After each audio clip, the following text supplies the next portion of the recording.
All right, this is going to be my install video of the SuperMoto Proline. It's the front tire. It is PRO10222210. Basically you receive it in the package, of course, and it is pre-mounted. It is glued onto the rim, and then you also receive a type of hub.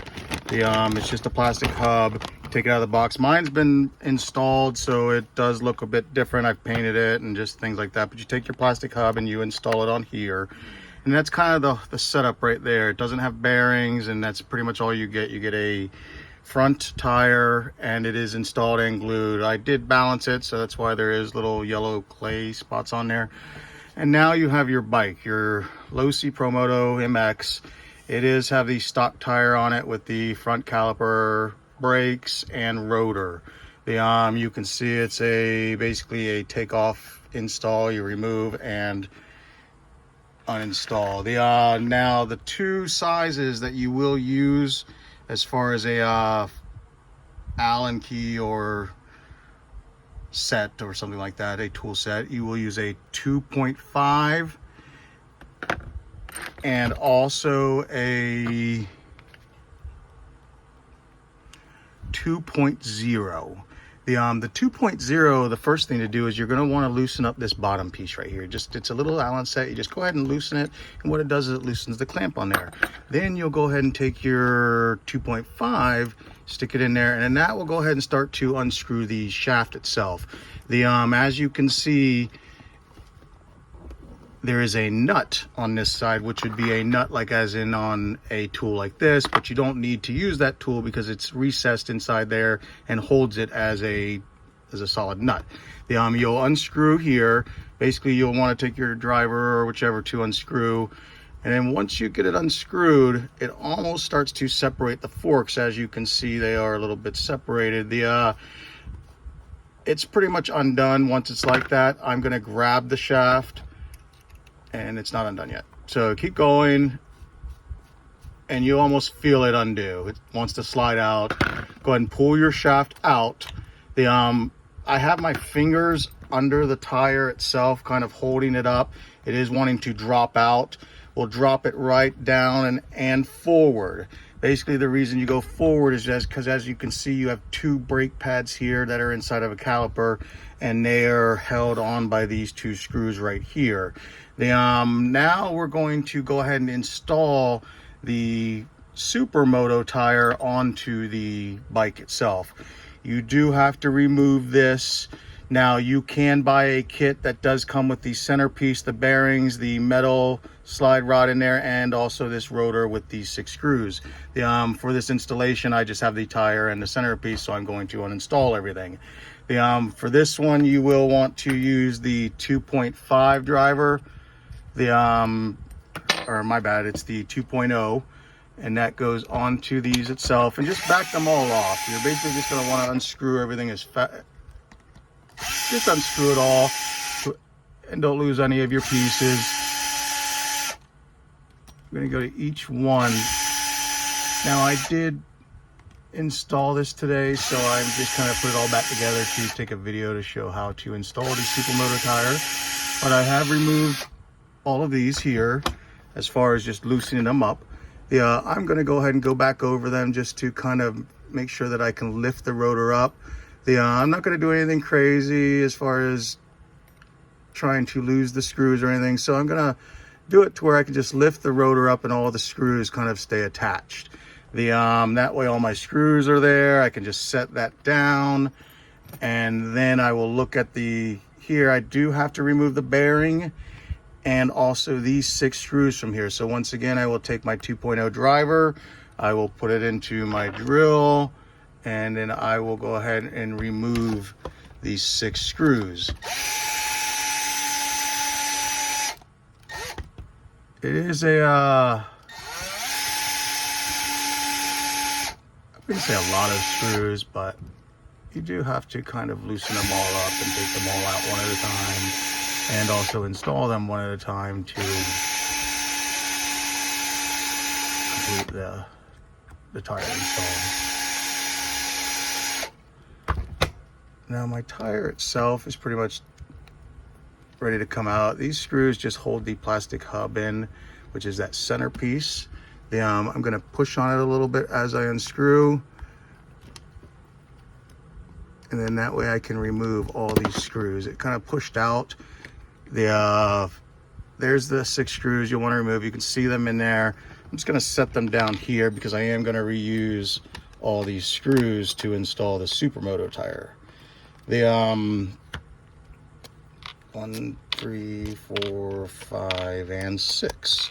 Yeah, and then I do have the plastic hub with the bearings that comes out. It comes right out of the rim. I'm going to set this over here, and then I will take my Allen here and I will just push it to the other side so the bearing drops out. Then a metal sleeve is in there that also pushes out. That's kind of the axle sleeve. I'll push it right in there, take my other side of my driver and push that, and then it pushes the bearing right out from the other side. So you have 2 bearings and a shaft metal sleeve that goes over the axle pin. Now I have my tire that I've taken out of the package. It does come with the plastic piece here. And basically I have to rebuild what I've just disassembled. The first thing I will do is take the smaller side and just kind of set all my screws in there to make sure that all the holes are lined up, and that this way I can tighten them, and really want to tighten them more in a crisscross pattern. I didn't so much do it in the taking apart of it, and that was mainly because I just threw it together real quick to kind of show how to install this tire. These 6 screws here, I would definitely recommend starting with these first. Just putting them in. Nothing crazy, just kind of get them started. I am going in a crisscross pattern. I'm going to start here. I'm going to go here next.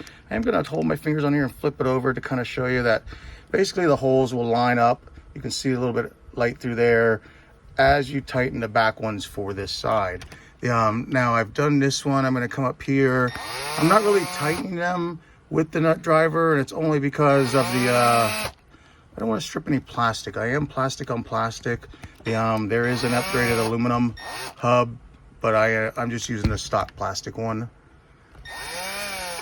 Now that I've got them kind of tight, I will take my driver and I will just snug them up. Basically just to make sure they are tightened. And then once again, you want to tighten in this crisscross pattern.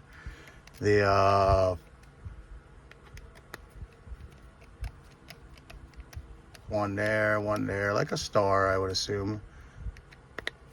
Just kind of snug them all up till they're all tight. It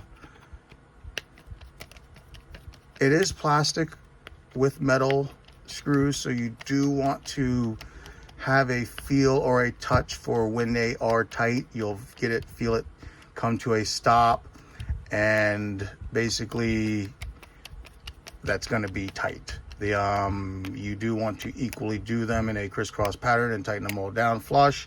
Now you will see that there is a hole there. It's basically easiest thing to do is slide one bearing in, flip it over, and take the metal sleeve here, push it in, and then go ahead and take your other bearing and just slide it right over place. You can see it does have now its bearing and shaft, and it does have these 6 screws in. They are tightened as if you would for the complete install. This side, of course, is what's going to have our rotor with 6 screws, and this is basically a floating style rotor, which means that it does not quite tighten all the way down.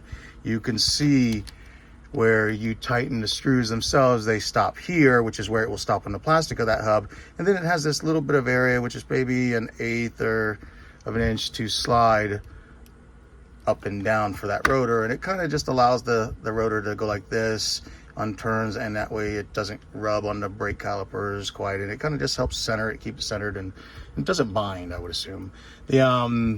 Now the task is to install this onto this tire.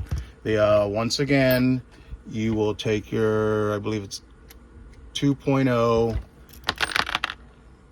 and you will want to, I kind of lost all my pins there.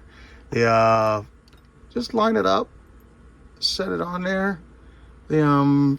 These ones don't really like drop in, so what you'll want to do is just kind of line it up the best that you can, put the screw in. It does start just a little bit, and I just twist tight just to kind of get them started. The other one, just keep following in that pattern, and once you get them all started, you can kind of see it's just basically reinstalling. The disc itself does move around, so you do want to be careful, and also for that final tight, you want to make sure that there is no parts of the disc being pressed against the bottom of these type screw. I've got them all kind of finger started, so I'm going to go ahead and just make sure they're all centered in there, and they kind of free spin because they're just going into plastic, and you're not really getting too far in there. As you can see, you can take it upside down and make the disc kind of center itself and float on all the screws as you line it up. It's a little bit of a trick, but you can see all of them are now flush. I will take my screwdriver, and basically I'm just going to go ahead and give them just a little bit of a turn, make sure they're all going in the right direction. I did feel it by hand, so I know that they are. I am not going to tighten these down. The reason being is we are going to be installing this tire now, which is a lot smaller diameter than the original tire. You can see the difference. It's so the distance between the rim now and the rotor is quite a bit. So what I found is I'm going to set the tire down. You will want to remove the caliper. You do have a wire here, which is goes to your servo, and it's the brake cable. Hold it here, loosen it up. You'll see it kind of pops out, and it's just held in there by it's a wire that follows a track, and then it has almost like a cup in there that holds the piece itself. I've undone it. You can see where it just comes right off. Now what I'm going to do is I'm going to go ahead and take the actual caliper off. I'm just going to remove it. Like I said, I am not installing it with the drill for its final tightening because I don't want to over torque the plastic. You can see I just removed it. There's nothing popping loose. There's nothing gonna let loose. There is a spring inside of here, and you can see it's kind of clipped right there. That's how it keeps it tight. That screw right there, if you take that out, it is about this long. That will allow the spring to release, so it will shoot off if you are not careful. Basically, you would hold your finger here to remove that screw, and that is what gets to the piston, which is a threaded piston that spins as this piece moves. The brake pulls it, it tightens, it loosens it, and that's how it works. You can see the little space of the pads there, and there is a spring that kind of keeps them separated and helps them release back out.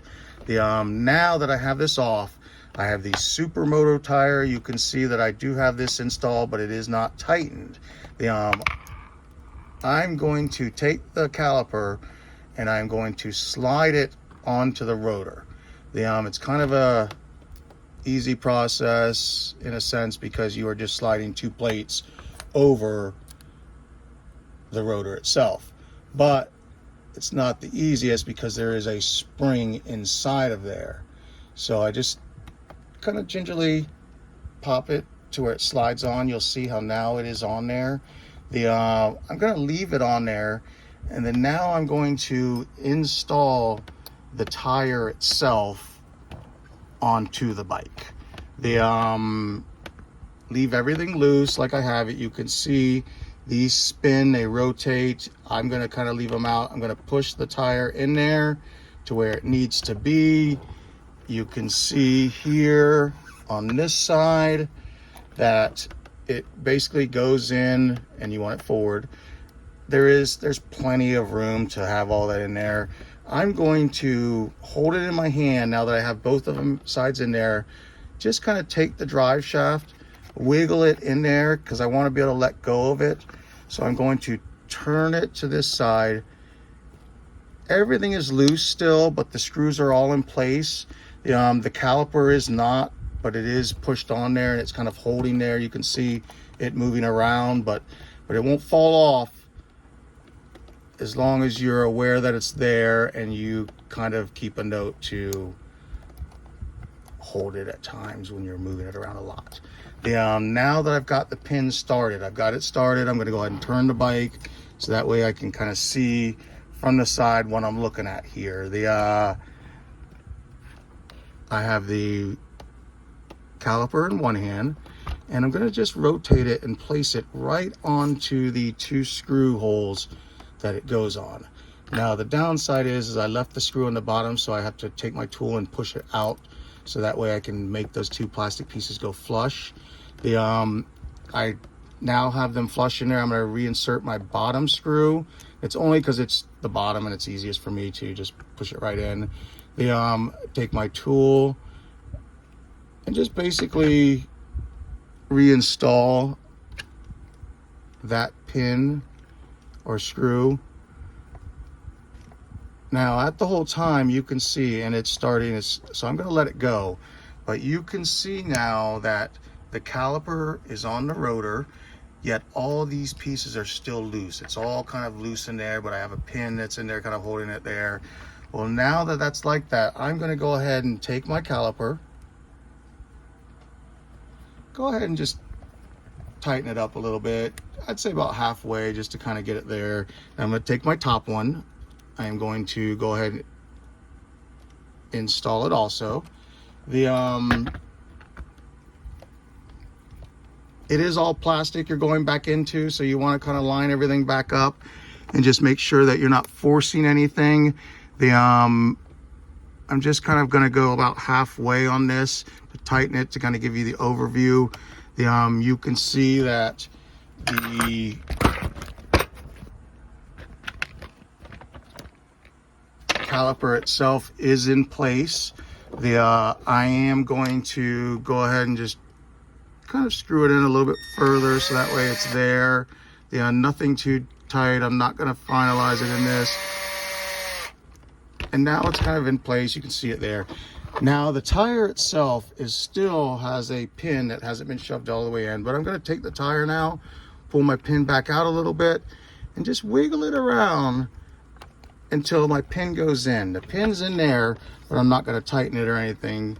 You can see that it does meet the nut. Once you see that it's in there, then you'll take it's the 2.5 driver, put it into the end of this, and then go ahead and just kind of screw it in, but just hold it the other side so that way you're not pushing the forks apart with your pushing. Now I've got it to where it stopped. You can see that's good there. I'm not going to tighten it all the way yet. It does have a nut with a plastic piece in there, which is a locking type nut. Now my rotor is all loose. Basically I'm going to take I believe it's a 2.5. I'm going to go ahead and start just tightening all these. I am going to hold my little disc up so that way I don't pinch it as I tighten them down, but I'm just going to kind of go and just do it to where they start to touch the plate. I don't want to do anything too drastic as far as really give them a good tightening yet. Just want to kind of get them all in the same height. So I'm just going to screw them to where they get to the top of the plate. You can see I'm spinning the tire as I do it to get them all kind of, there's 6 of them. So I'm going to go ahead and keep going Now I've got them all about where it's all about the same height and flush. It is not fully tightened yet, but I want to take the disc and I want to go ahead and pull it all the way to the edge of these screws. As you can see, as I rotate it, the disc is now at the edge of all these screws, which then leaves just a little bit of space before it touches the plastic and that bottom of that screw bushing type spacer. I am going to take my hex now that I have it flush with all the screws, and I'm going to just go ahead and screw it in to where now they are all going to be tight against the plastic itself. I'm still not going to tighten it all the way. I am going to go in like a cross style pattern to get it to meet the plastic. I just pull the disc out, let it touch the screw, just screw it in to where it meets the plastic itself in the back there. Keep going, pull it out. Same thing, but there's 6 of them that you have to do. Just kind of go around. You can see how I can spin the tire as I'm working on it. I'm going to now go to each one and kind of see if they're all fairly tightened to where they're just touching the plastic. I would say yes. I've got 6, so I am going to keep rotating and try and make sure that I have them all hitting the plastic. Now I'm just doing that by hand. There is no tool on it yet, so I'm not really giving it that torque that it would take. Now I'm going to pop it in there, and I'm going to start here. I'm just going to go until 2 turns, go to the opposite side, 2 turns, go to the opposite side, 2 turns, and just kind of sew on in a star type pattern. And basically you will see, get to where all your screws are definitely touching the plastic and tightening in the way that you should be, with just, like I said, kind of a star type pattern for your really fine tight tightening downs. And that's it. I'm not really going to go ahead and thoroughly tighten everything, only because I'm going to uninstall this again to just give it a once over, check all my bearings. I did run about 7.5 packs, almost 8 packs through this, with this front tire on, and now you can see the actual rotor itself is a floating disc, so it kind of just floats around, and you can see it rolls nice and easy once you get your brakes set up. I will come back and take my 2.5 and go ahead and just kind of give those a little snug. And once again, do remember they are screwing into plastic, so you don't want to go crazy on that. This is a simple setup. You take your arm and it's spring loaded, so it does bounce around. I take it with my finger. There's a little plastic ledge here. You can push that up, drop it, literally drops right in there. And then all you want to do is just let it center up, and it pops right into the bottom there. And as you can see, it's just a kind of like a hollow spot for a cup, and it sits in there, and that's it. You're all set up. You want to just kind of make sure that all these screws aren't over tightened. I have noticed that if you do over tighten these, it will want to run a little bit tougher as far as for free rolling. So you might want to go ahead and just give them a snug, and then go back maybe 1 turn or even half a turn on each one to kind of make sure that this disc is floating nice and easy. And that's pretty much it. That's the install of the SuperMoto tire. It is a little bit of a challenge. It is just maintenance type work that you would have to do, and that's it. I appreciate it, and thank you.